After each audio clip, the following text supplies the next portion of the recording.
ભાજપે વાઘોડિયામાં છે જ નહીં. ભાજપને લાવનારા જ મધુ શ્રીવાસ્તવ છે. ભલે આ કે છે કે ભાજપે ટિકિટ એમને આપી છે, પણ ભાજપ છે જ નહીં.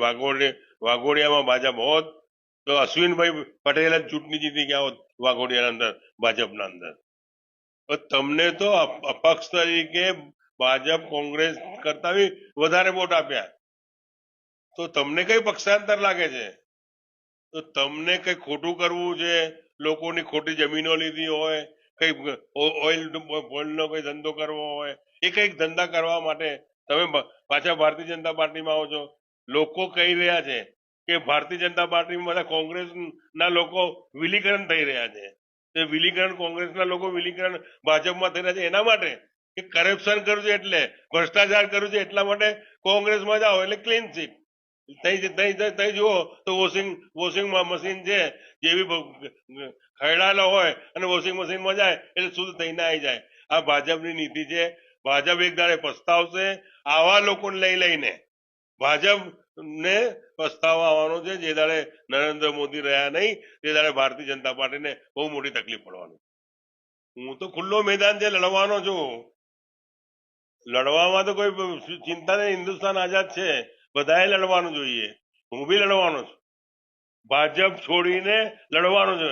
ભાજપના આવ્યો, ભાજપ મને લેવા આવેલી. હું પેલા અપક્ષ તરીકે ધારાસભ્ય બન્યો, પછી ભાજપ મને ટિકિટ આપી. 5 વખત ભાજપે ટિકિટ આપી અને 5 વખત ભાજપને ચૂંટણી જીતાઈ લાવ્યો. અને 7મી વખત ચૂંટણી આવી અને મને ટિકિટ ના આપી.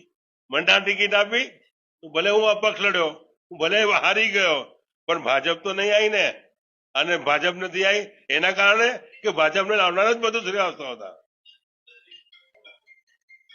હું હવે અપક્ષ બી લડવાનો, આમ પાર્ટીમાં બી લડવાનો, બીજી પાર્ટી એનામાં બી લડવાનો અને કોંગ્રેસમાં બી લડવાનો.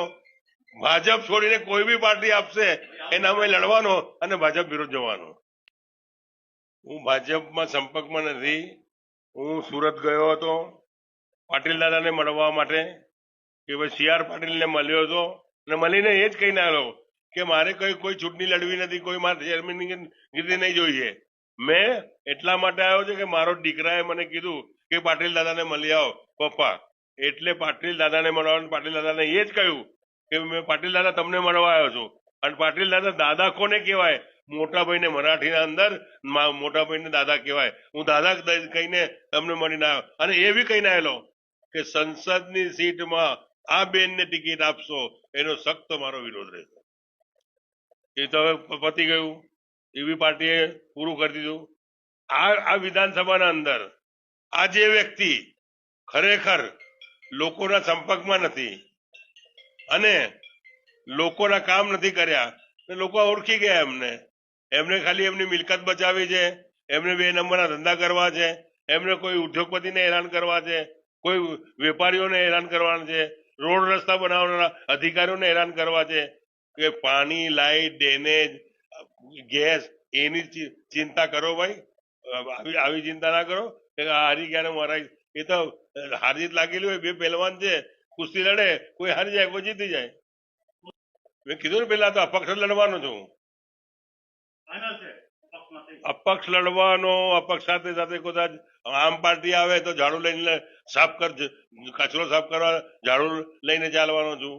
કોંગ્રેસ આવે તો પંજો બતાવવા લોકોને નીકળી કરવાનો છું.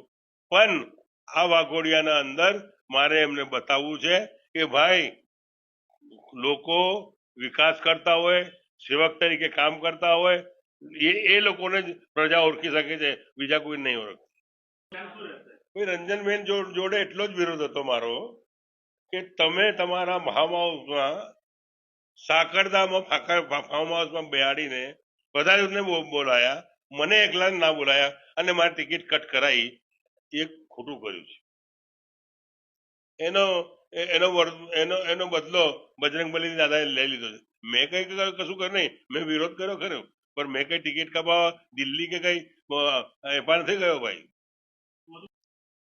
ખુલ્લે આમ હવે તો આઝાદ થઈ ગયો છું. ભાજપે મને ટિકિટ આપેલી, ભાજપમાં તો ગયો જ નહીં મેં. ભાજપને જન્મ આપનાર કોર્પોરેશનના અંદર વડોદરા શહેરમાં ભારતીય જનતા પાર્ટીના જન્મ આપનાર વાડીના અંદર મધુ શ્રીવાસ્તવ છે, વાઘોડિયાના અંદર ભાજપને જન્મ આપનાર મધુ શ્રીવાસ્તવ છે, પછી ભાજપ આગળ થાય. હવે કોઈ બી ઉમેદવાર આવે બધાના સામે લડવાનો છું અને લડીને ખરેખર પ્રજાના હિતના અને પ્રજાના સાથે રહેલો છું.